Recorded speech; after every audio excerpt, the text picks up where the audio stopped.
Hey there guys, this is ReverandRyo, aka YouTube's Tosuke, and this is the long-awaited Tales of the World Radiant Mythology 3 Final Thought video. I know I've kind of been delaying this one, but this one I actually had to take a lot of work into getting. But anyway, that's not really the point with this one. Need to talk about that there game that you will get to see the coolio little... Yep, there we are. Radiant Mythology 3. Start off with favorite character is Reed, as you could probably guess, which they finally corrected his colors.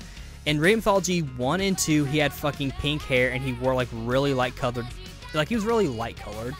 And Radiant 3, they finally fix it, though they take away his 3-hit combo, but it's just like Eternia, where you have to like press down or chain it with a certain way.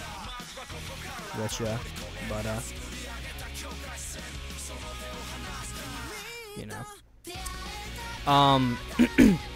As far as the game itself, or what I think of it, I think it's the best Radiant Mythology game so far.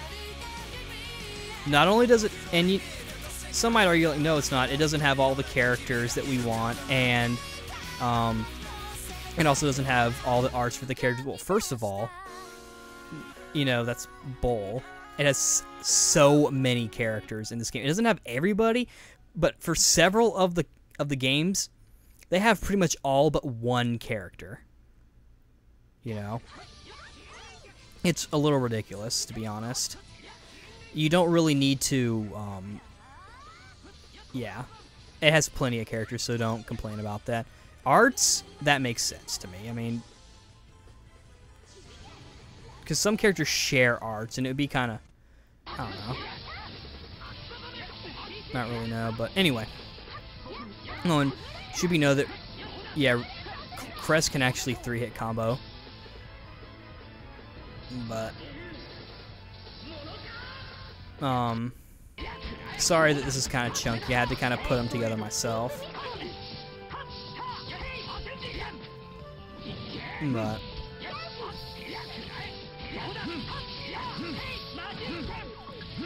though,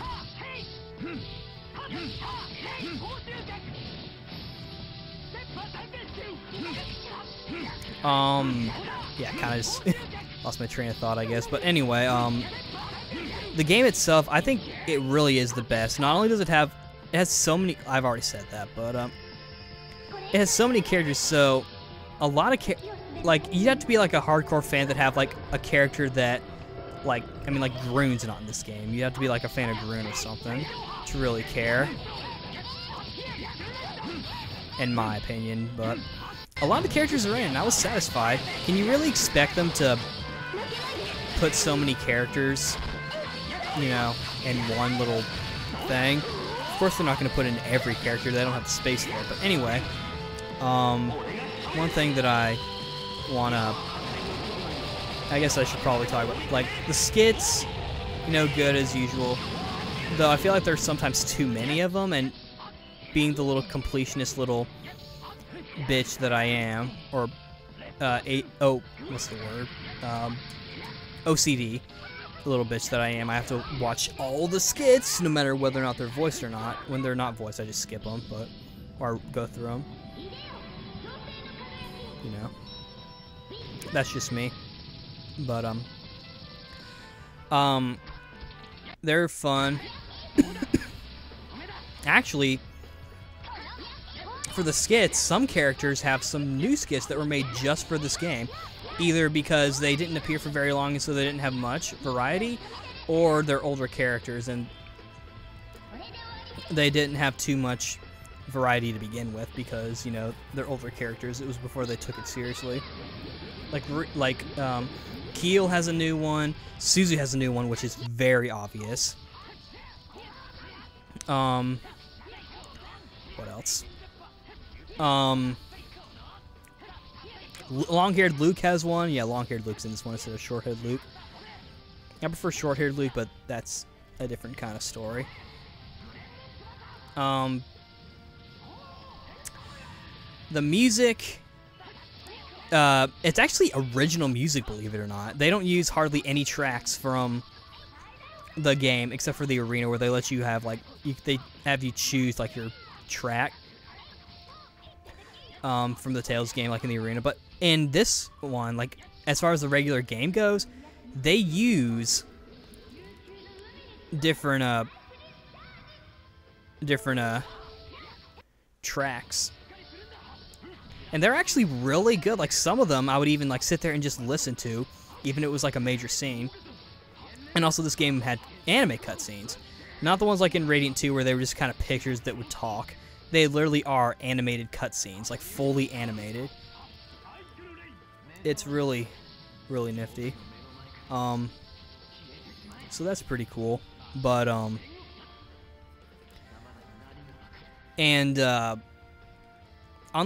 unlike Radiant 2, yeah, I'm gonna be comparing it to Radiant 2 a few times. The voice acting is actually great. Some of the characters in Radiant 2 I felt like weren't very, kind of had like what's the word, a very did like really like dull delivery. Everyone in this game does a great job. There's no like dull performances at all, even for the older characters. Everyone does a great job. They put a lot of life into the roles, and that's saying something for Japanese voice acting, because it's usually very, very, very stagnant, I guess. Like you don't really get too many unique performances, and all the actors returned save for Nanalie, who her voice actress unfortunately passed away. But everyone else, even the three Kanonos, the Kanae Ito and Haruka Kudo returned for their for the roles. All three Kanonos are actually in this game. The Posca Kanono, the Radiant Mythology 1 Kanono, she has an entirely different skit set, which is unfortunate because, you know, I really did like, you know, the old ones, and it kind of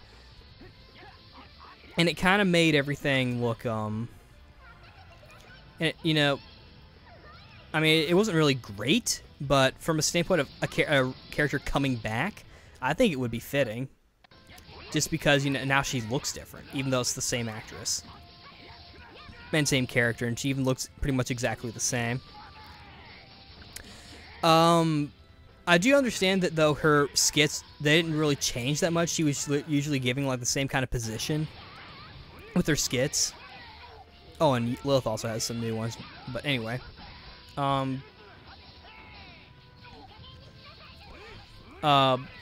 Though, so I understand that, but still, it would have been nice. I mean, they could have just given her some new ones, because now she just looks completely different. Like, they redrew her in everything. So, there's a good old Reed, looking all perfect. As usual, all the characters have decent speed in their attacking. They fix that up even more. Everyone's even, I feel like the speed's a little more balanced now. Farah, all because she was in a spin-off title, can do a 3-hit combo now for some reason, even though Reed can't. Which doesn't make sense to me, but anyway.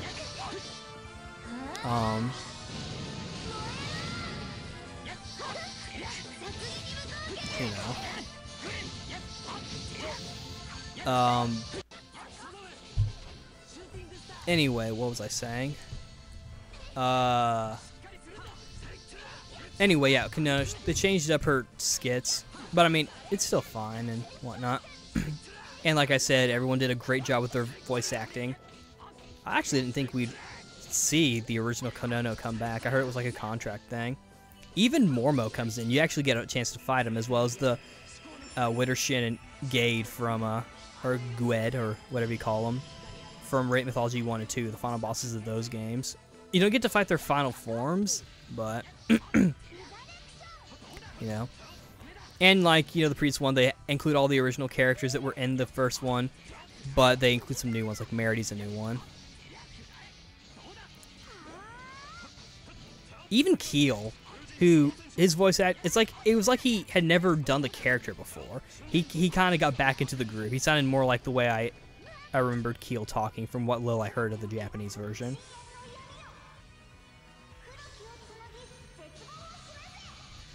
And of course, the characters who didn't have Hyogis get Hyogis from the moments that they didn't really have them. But, yeah. But yeah, voice acting was good. Character roster is good. The speed of the characters... Oh yeah, the speed of the characters, that's good. I think even the swordsman class was even a little bit faster, too. Which is fine, but... And of course, looking back at Radiant Mythology 1, it wasn't nearly as bad. But anyway. Everything was, you know, decent about this one. You know, even though I didn't know I don't know Japanese, clearly. I also think Celsius got a new change just to kind of fit with what they were doing. But, again, her inclusion is weird, but I feel like they could kind of get away with it now, especially since they threw in Van from Abyss in this game, which blows my mind. It's like, why would they throw him in? He wasn't even an original party member. But I will say, from like a story perspective, it is pretty cool because, you know, he's, you know, Luke and Ash's teacher. So he's experiencing this new situation with them. So it's kind of like the teacher and the student both experiencing something new. And it's interesting to see how he reacts to everything. Or how he would react to everything. Again, I don't know Japanese, so I don't really know what he was saying, but I could tell based on how he was based on how his actor did and watching his skit. I know just the reactions, but Kratos was also kind of downgraded to, like, I think a 4-hit. And Van, it was either Van or Ash who went to a 4-hit, 6-hit combo. I guess Kratos has been kind of outclassed as the resident father figure of the Tales series. I don't know. I mean, Will's in this game, and he is a father figure, but, you know.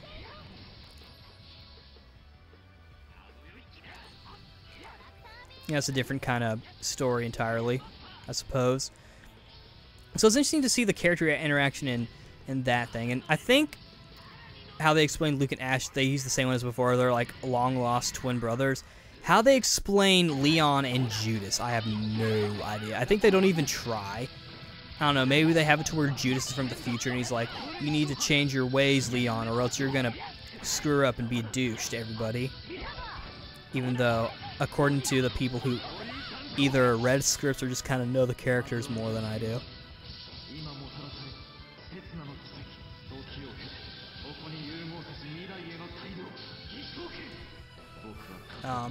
He is apparently still a douche, and of course he's doing his little helmet-breaking dealio there. But it comes back. I guess he's got many of them, or it's magical. But, yeah. This game actually is really good. That's essentially the bottom line of this little video. And this one, you know, probably isn't too good on that. Because I know even though I don't do scripts, some of them just come off better because I've rehearsed enough. Or I'm just on topic, but, you know. And in this one, the Tales characters are done better. Because one, you know, there's no fucking affliction like thing where like they have to like you in order to want to hang out with you. I think it's still there, but, you know, it's something else. But the things that's different is they level up with you. And they do their own equipment, so they upgrade themselves.